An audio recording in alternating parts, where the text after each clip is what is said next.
Hi, welcome back to A Case of Books. Today I'm going to chat through what I read in January as well as why I read it and what I thought about it. I started doing them in order of age and then I got completely lost, so loosely in order of age and in no real order. Here is what I read in January. First up is the new book by Abby Elphinstone, who is the author of the Dream Snatcher trilogy.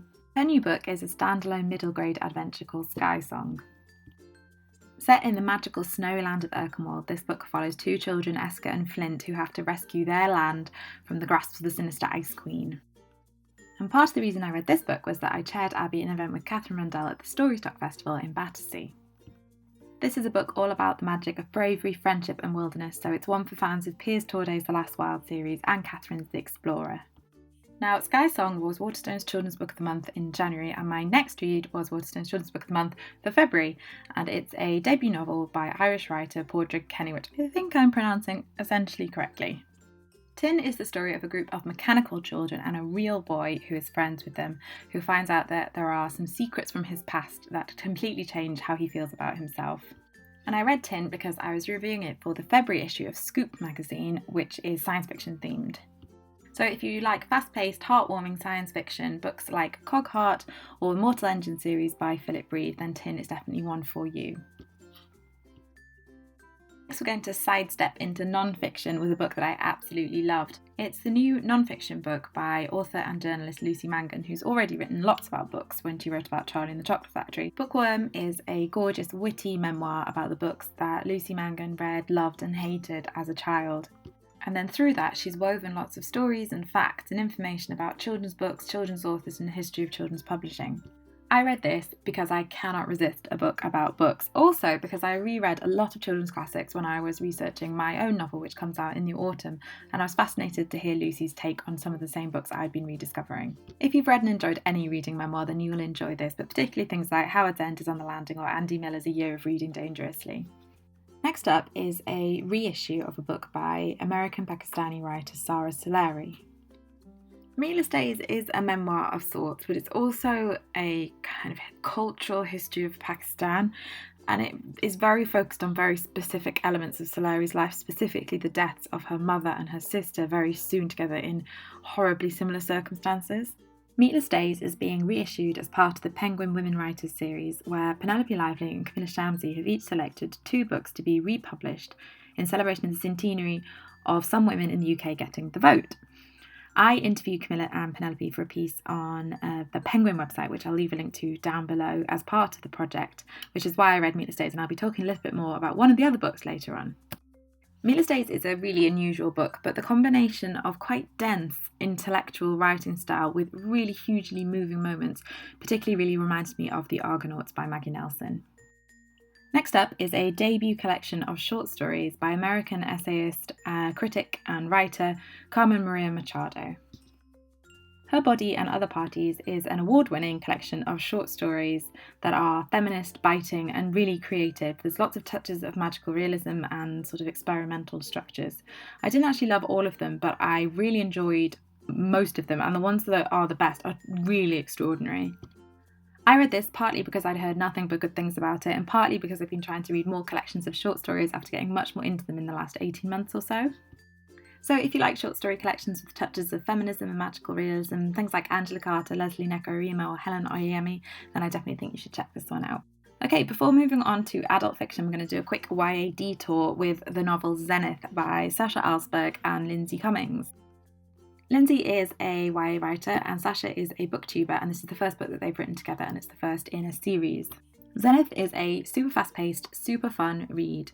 It's about an all-female crew in space on a mission that, of course, goes rather wrong. So I'm actually not a big sci-fi reader, but I picked this up because I really enjoy Sacha's YouTube channel, particularly, it has to be said, her Outlander love. And this is a good reminder that I really should pick up more sci-fi. If you enjoy YA sci-fi, particularly things with a feminist bent or lots of female characters, things like The 100 or Way Down Dark, then I think you should definitely pick this up. Okay, now on to the second half of this video, which is all adult fiction. First of all, it's a sequel to one of my absolute favourite books of last year, The Bear and the Nightingale by Katherine Arden. So basically you need to go and read that one as soon as you can so you can get to the sequel, The Girl in the Tower, as soon as possible. There is more of everything that is good about the first one. There is snowy medieval Russia, there is an absolutely brilliant heroine, there is an amazing slow burn romance, there is myths and legends, and it's just brilliant. And the why for this one, of course, is just that I absolutely love the first one. If you enjoy literary retellings of myths, especially those with a feminist angle, things like Deathless or Uprooted or Boys No Bird, then you should definitely check this series out. Next up is another book from the Penguin Women's Writers series, and this is The Lark by E Nesbitt. Now, E Nesbitt is obviously incredibly famous for her iconic children's books, including The Phoenix on the Carpet and The Railway Children, but she actually wrote a lot of adult novels as well, most of which are completely out of print now. And one of those, The Lark, was one of Penelope Lively's picks to be reissued for this project. The Lark is an absolute joy of a book. It's about two cousins who find themselves after the First World War with no parents and no inheritance, and they have to find their own way of making their way in the world. Along the way they meet various eccentric characters, get into all sorts of scrapes and schemes, and also there are some young men involved. And this is another of the books I read in preparation for my interview with Penelope and Camilla. If you enjoy charming, witty novels that are both sincere but also with their tongue firmly in cheek, things like Barbara Pym or even Jane Austen, then I think you will find an awful lot to like here. Next up was a novel by an author that I'd never come across before, but who has published several books with Sceptre. Gregory Normington has published his first book with Fourth Estate, which is this novel called The Devil's Highway. Comprised of 3 separate timelines, one set in Rome and Britain, one set in roughly nowadays, and one set in a dystopian future. All 3 stories revolve around the same place, a place called Bagshot Heath, which is a real place in Surrey, and the book is really about the environment and humans' effects on that. Now, I actually read this because the editor of the book is someone whose taste I really love, but I actually didn't get on super well with this book. I thought all 3 timelines were really interesting and beautifully written, but I kind of wanted it to tie up more at the end, but that's really just a personal preference. If you're the sort of person who likes books like that, things like Cloud Atlas with lots and lots of different narratives set in different times, or if you're interested in books that talk about environmentalism and the issues with climate change like The Wake, then definitely worth checking out. Okay, up next is a novel translated from the French by Sam Taylor by Moroccan-French author Leila Slimani. This is the first of her books to be translated into English, and she won the Prix Goncourt for it, which is like the Man Booker in France. Lullaby, or The Perfect Nanny as it was published in France, is about 2 women essentially. A young mother comes home from work to find her 2 children dead, and it basically then rewinds and traces the relationship between this woman and her nanny and how things got to this awful conclusion. I picked this up for 2 reasons. One, because I'm trying to read more fiction in translation this year, and secondly, because it's had so much buzz around it, which is absolutely deserved. It is such a chilling, gripping read that you will just absolutely not be able to put down until you've found out what happens.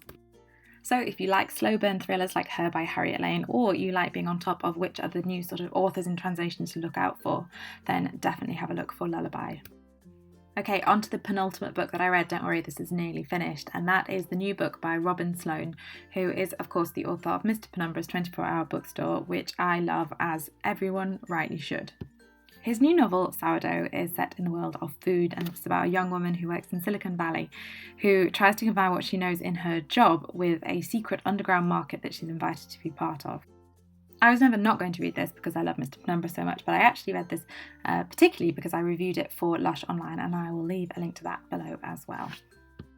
I mean, really the main comparison here is if you like Mr. Penumbra, you will like Sourdough, but generally if you're fans of quirky, witty, literary stories about families or the families we make for ourselves, things like The Portable Veblen and The Family Fang, then I think you'll really enjoy Sourdough. Last up for my January reading is an absolutely extraordinary novel by American author Jamie Quattro. It's the story of a young woman who is sort of happily married and has a deep faith in God, and the poet that she starts writing to and ends up having an emotional and then physical affair with, and the book is really about what she decides to do after that. This is another one I read because I had heard lots of good things about it on Twitter. I get sent an awful lot of books, and there is some people whose taste I really trust, and if I hear good things from them, then it really does push books further up my to-read pile. If you like books that feel like snapshots of people's lives and relationships, as well as difficult romantic relationships, things like Frances and Bernard or Department of Speculation, then I think you would like Fire Sermon, but I really would encourage everyone to read it because it's really quite a special book. I'd really love to hear if you've read any of these books and what you made of them, or if you read something else in January that you would really recommend. obviously had a bit of a hiatus from BookTube at the end of last year, but I am back now. I'll have more videos like this, more videos with Eric, and more author interviews coming up. Please do let me know if you enjoyed this new format. Please leave a comment, like the video and subscribe, and I will see you soon.